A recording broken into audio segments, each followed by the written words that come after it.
Okay, in this webinar, we are going to go through how to create a patch from start to finish. So we're going to create this little sushi patch, very simple to do. So when we are making patches, a patch consists of two main attributes or components. And it's going to be the satin border. So this is actually a steel stitch, but we're gonna create a satin. And what that does is it finishes off the edges. So when we're making a patch, we're using another piece of material, say like a piece of felt or a piece of twill. We're going to stitch the design on that material, and then we want to cut it out and have the satin stitch finish off the edges so that it looks really nice and clean. So we're going to open up a new page, and we're just creating this from scratch. So we're just going to kind of mirror what this looks like. What we can do is we can bring in an image. I did work from a JPEG, so we can bring up this, and that way we can at least trace the sushi roll, and then we'll create everything else. Now, whenever we're using a backdrop, we do want to set the scale. So this is about 4 inches wide. That should be good. That's like a pretty big patch. Usually a patch can be anywhere from about like 3 inches to 5 inches. Really just depends on what you're going for. So, all right, so the first thing we're gonna do is create that satin border, just to begin with that, even though that's gonna be the last thing stitched out. But let's just create that first. So the way we're going to do that is by using our artwork tool. And we want to grab our ellipse. And then when we're creating an ellipse, we do want to hold down the control key, and that way we can create a perfect circle. If we don't hold down control, it's just going to be an oval. So I'm going to hold control, and I'll just make a circle. It doesn't have to be the perfect size. I can always resize it later. And when we're creating a satin border, what we need to do is actually create 2 circles. And we're going to fill these in. And what I'm going to do is place them on top of each other. And that way the border, so the area that is still showing, is going to end up being our satin stitch. So I'm using the upper right hand corner to fill that in.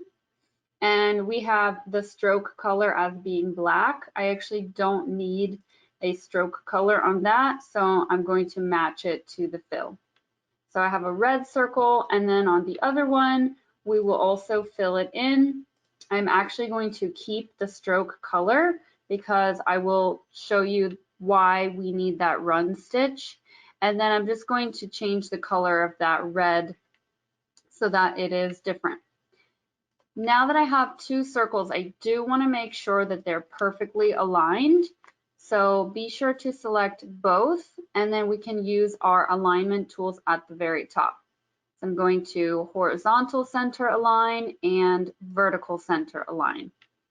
Now that they're perfectly on top of each other, I'm going to use my auto digitizer tool, and it's going to create 2 or 3 actually different objects. It's going to create a red circle, a yellow border, and then the fine black line will be a run stitch. In order to get the yellow to be a satin stitch, I need to make sure the scale is set pretty small. And we're always going to be able to resize it later.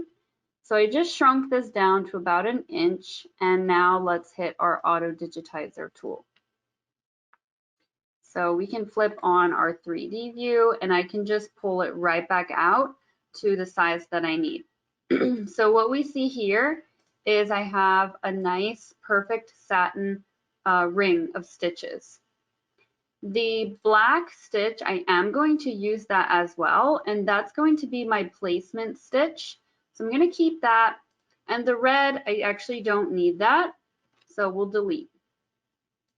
So I'm going to just keep these two to the side. I don't need this either. And let's go ahead and start the inside. So with this little sushi roll, I actually just used the complex fill, and I used the freehand input style. So when we click on our complex fill, I can just create straight lines and then start to curve around by holding down Control. Or I can actually tap on the F on my keyboard, and it gives me a small pencil. So since this sushi roll is not a perfect shape, I can just kind of trace around with my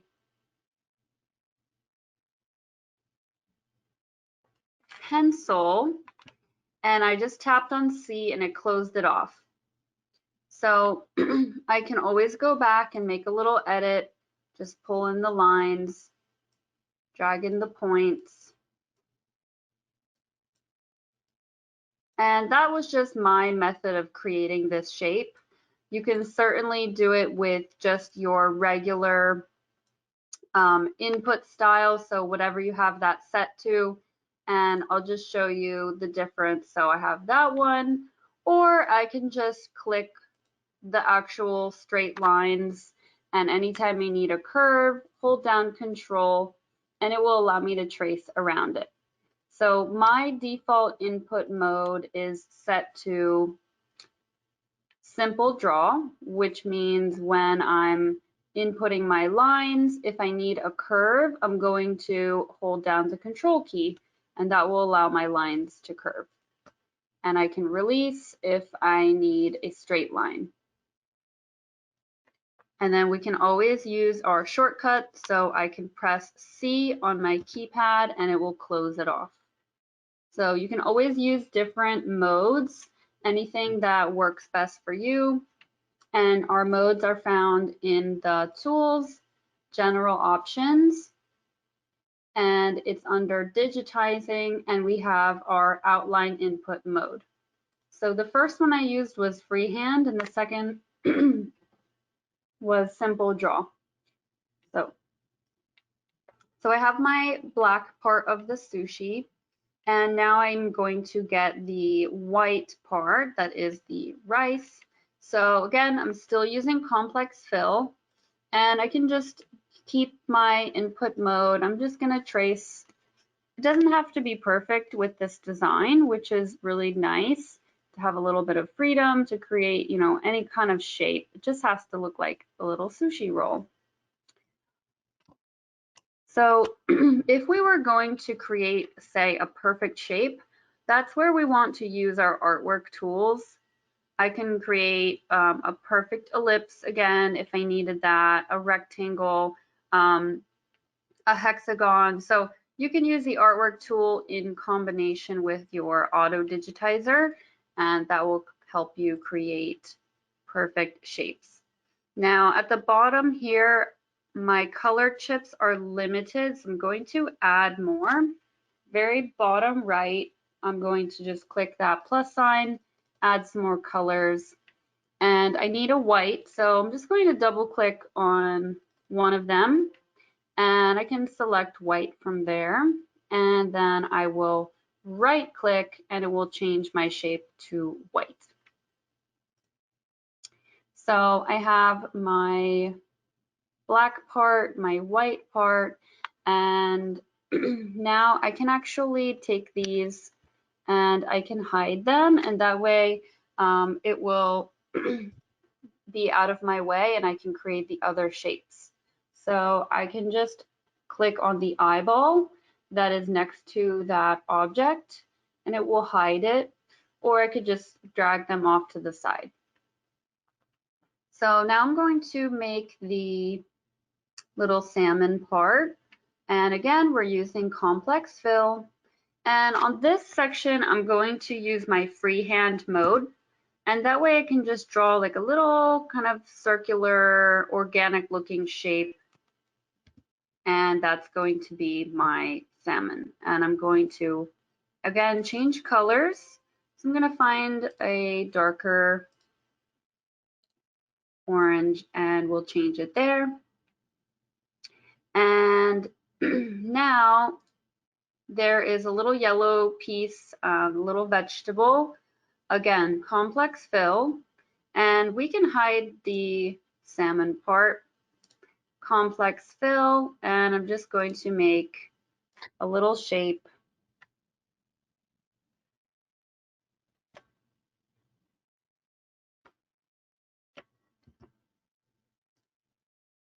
And we can reshape it. I want this to actually be a nice straight line. So what I did there is I went to my shape tool and I changed this point to a line, which means now it's a straight line from point to point. So, and this one, I'm going to again change the color. And now we have these little green, like, again, a vegetable. For these, I can use my artwork tool and I can create some small little ovals. So when we're creating an oval, we're just going to drag it out and I can create a couple of them. It's like a little green onion or asparagus, whatever you think. And so for this, all of these little circles, I want to use my auto digitizer to create a stitch type. So I'm going to first, I need to fill them in. I'm going to go up to the right. I'm going to fill them. I don't need an outline. And then let's just change them to green right away. We can find a dark green here. And we can right click to change the colors. And just be sure to match the stroke color to the fill because I don't need an outline. So with these here, I'm going to click auto digitize and it will create me some shapes. So there they are. And this is a satin, which is what I wanted. If they were a little bit larger, if I had taken these and they were a little bit bigger, then the program is actually going to default to a complex fill. So you can see the two larger, it created a complex fill, and then the others, it did still use a satin. So the difference between, what stitch type you get just depends on the size of the object. But these look good here, and I'm going to adjust the density and go down a bit. I can do 0.4 or 0.3. And then I can kind of place these where I want on, and you can resize them. And I'm just overlapping these a little bit. They're gonna be kind of smushed into this sushi roll. So you can shrink them or rotate them, whatever you'd like. Again, we have a lot of freedom with this design, just because it's a little sushi roll and you can put anything you want. So we have almost everything. The salmon, we do need to add some lines of the like white, and I can do that using my Satin stitch tool. So let's zoom in. And I'm going to click on Classic Satin. And what I'm just doing here is I'm making some kind of squiggly lines. So when we're using our satin tool, we are holding down Control to create a little curve. And I'm going to work from top to bottom, left to right. So we can turn on the 3D. You can see that little zigzag there. So going back to our satin tool, and I'm just clicking left to right and working top to bottom. So going left, right, holding down Control. That way I can make a little curve so that the lines are a little bit squiggly. and right-clicking to be finished. And we can just go right back up and do the same thing. And with these, you can make them whatever shape or whatever kind of direction you want to go. And I am just starting a little bit higher up than the orange, and that way we can always reshape and kind of shrink the white. And then again, I extended it a little bit past. So let's select all of them and we'll change it to white. And then on these, I'm also going to select all and I'm going to lower the density as well. So now when we turn on our 3D, we have all of our objects showing. I'm going to turn everything on. And so what we need to do here is we need to just kind of edit a little bit. So the one thing that I see first is the white lines, they have a jump stitch. And the way that we can edit that is if I select one object, I can click on the shape tool. And what I'm looking at here is my start and stop point.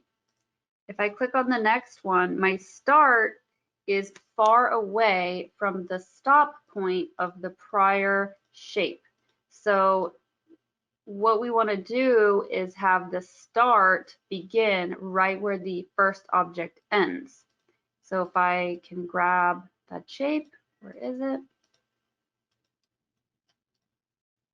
I'm actually going to put the start point down here, and I can put the stop point up there. And the next object that I'm going to look at, I can have it start there, stop there, and then this one, I can have it start here and stop at the top. And so now you can see that I can actually hide those jump stitches. So if I bring this shape forward, the yellow, it can cover some of that jump stitch. So all I did there was change the start and stop points, and the green, I'm also going to layer those on top, and that way it hides a little bit of that extra stitch. So the white satin stitches, they're going to kind of hide, the end of them will hide into the other white complex fill. But if I did want to make more adjustments, let's say just kind of edit the ends, I can right click, I'm going to edit the outlines, and I can just pull them a little bit further in. And I can do the same thing here, edit the outlines, and that way they're not extending too far. So you can see this one, I'm going to right click, edit outlines, and all I'm doing is dragging these last points just closer into the orange. Okay. So we have our sushi roll almost complete. Let's just check everything out. Maybe the yellow piece, I might want to lower the density. The white is actually on top of the black, and that's fine. However, we're going to have a lot of layers of stitch on top of each other because we have all of these little sections of the fish and the vegetables on top of the white, and then the white on top of the black. So what we can do here is we can actually create a hole on the black, and that's going to eliminate all of the complex fill stitches that are underneath the white area. So we are on the black object and we selected the shape tool. I can click anywhere on an outline or a point. I'm going to right click and I can choose add hole. So what this is going to do is it's going to allow me to draw a shape in the black, and when I finish it off, it's going to eliminate all of the stitches. So I am drawing in from the edge because I do want there to be a little bit of overlap. And now if we look at the black, if I turn off the white, and we can actually drag this off to the side, you can see that I created this hole here. And that way we're saving a couple of stitches. We're not going to have a really, really dense area, and the white is layered perfectly on top. There's enough overlap so that we won't have any gaps. So you can see the white stitches and the black stitches overlap each other. That's important. So all I did was create a hole, and everything else on the white should be fine. It's a small area, so having that layered is no big deal.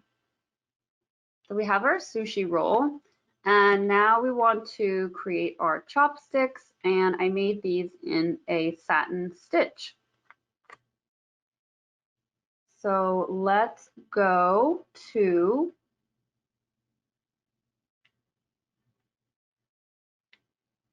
our classic satin, and I'm just going to start at the top, left to right, and I'm going to make, I can go all the way down even, left, right, left, right, and we just tapered it in a little bit at the bottom. Same thing up here, left to right, and just creating a nice little taper, and right clicking to finish it off.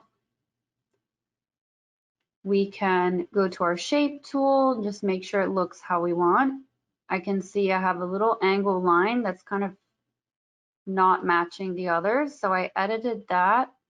That way all of the stitches look like they're going perfectly in sync with each other. This one looks good, and I'm going to select both. So I have one chopstick and the other selected, and let's go and change the density. So I'm going to do 0.3, and now they look good. And if I want to change the color, maybe like a brighter red, I can go to choose a different red, whatever you want. You can even change the palette. It really depends on what kind of threads you have on your machine. So we have our chopsticks. Now we do need to layer one of them behind. So let's just select that, and we can either right click and we can order it. So we can send it to the back, backwards. So let's send it to the back. Now it's below, and this one looks fine. So far, so good. And now we're just going to create our text. So with the text tool, I can just tap on the screen, and we're going to write out, we can select a font. I just used one of the preset fonts. So let's do maybe this one. And of course, we need it to be much smaller.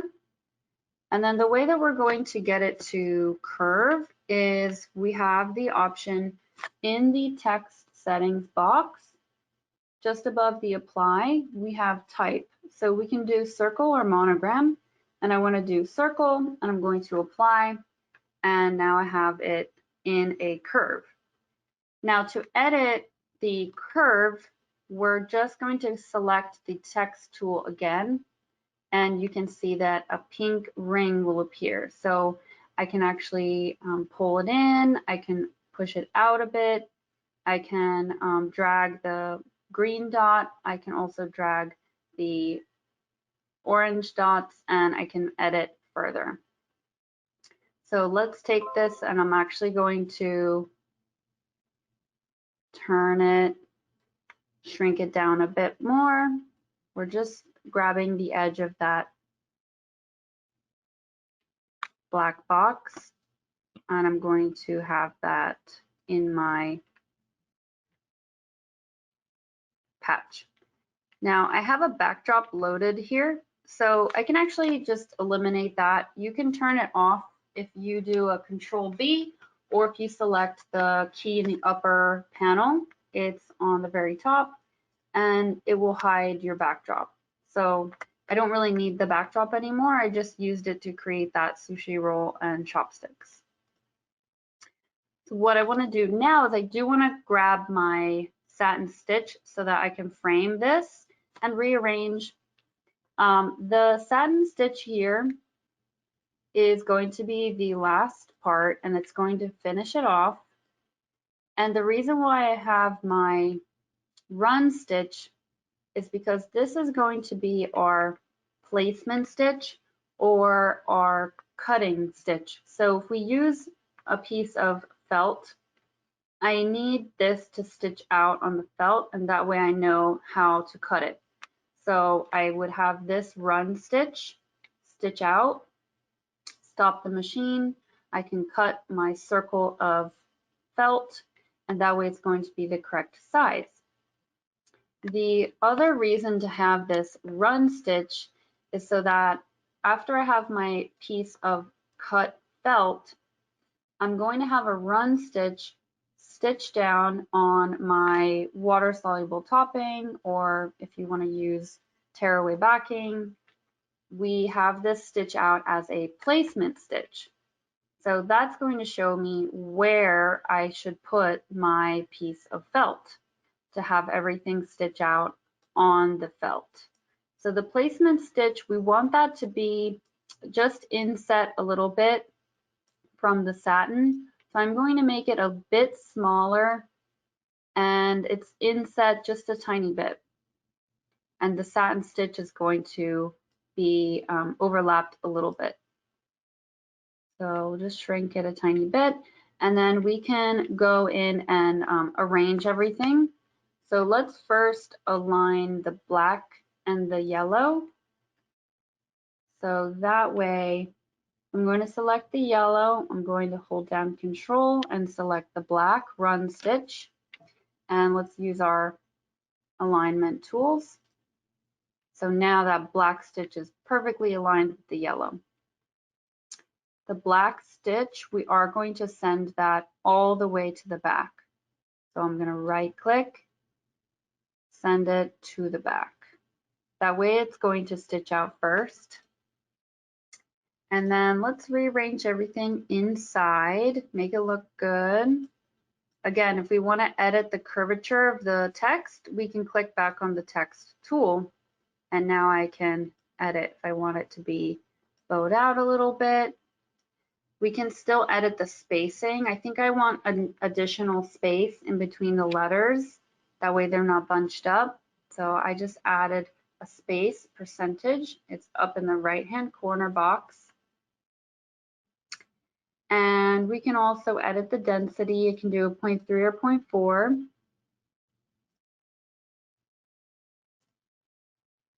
And then I do need to adjust my sushi part. So the chopsticks and the sushi roll, I'm gonna group that all together. That way when I move it around, I'm controlling the entire contents together. So what we can do is in our lower right-hand sequence panel, going to select all of the components of that roll, and then I can need the black, and then I can right click and I can group. So now that it's a group, I can control it just as one.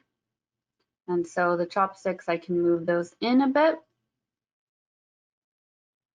I'm going to put this one underneath the yellow. So let's arrange it backwards. We need it back again. And there it goes, tucked under the yellow. And the sushi roll here, I can just move that where I want it. And let's change the yellow so that way it's matching. We can do like maybe an orangey, or we can do black, whatever you'd like. So we pretty much have our patch created, and with the text here, we can actually add a trim. So you have these small jump stitches because the text is pretty small. But if we wanted to go into the text commands in our upper right-hand panel, we can trim in between characters, and that will provide a trim in between each letter. So I like that better. It looks better to me, and we can also just enlarge it a little bit to fill in that patch.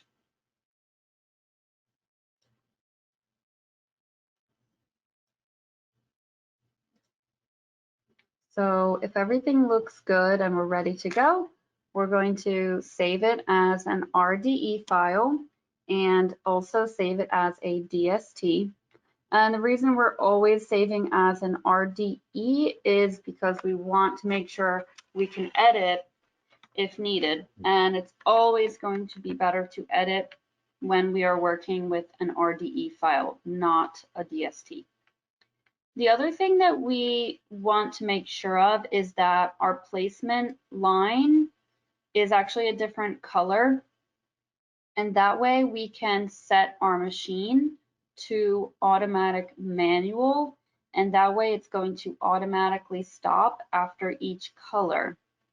So I can select that run stitch and just make sure I change it to something very different. So now it's blue. And if we look at our slow redraw, then this is how it will stitch on our machine. We're going to set the machine to automatic manual. We will hoop up our felt or our twill. It's going to stitch out this on the machine and then it will stop after the blue. And that way we can pull out our material and we can cut out our circles. Then we will hit the ORG key on the machine and we're going to hoop up our water soluble topping. Usually I like to use 2 or 3 sheets.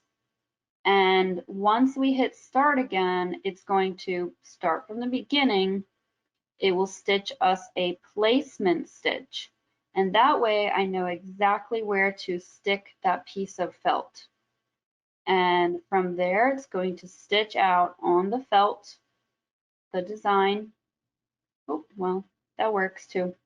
But usually you'll probably have the design stitch out first, and then you can have your final satin border. But it did the border. So all we would have to do is resequence. I'm just going to drag the black border all the way to the bottom. That way it'll be the last. But either way would work. So again, placement stitch, we put our felt down, we have everything stitched out, and then it finalizes with that thick satin stitch, and it's going to finish off the edges of our felt.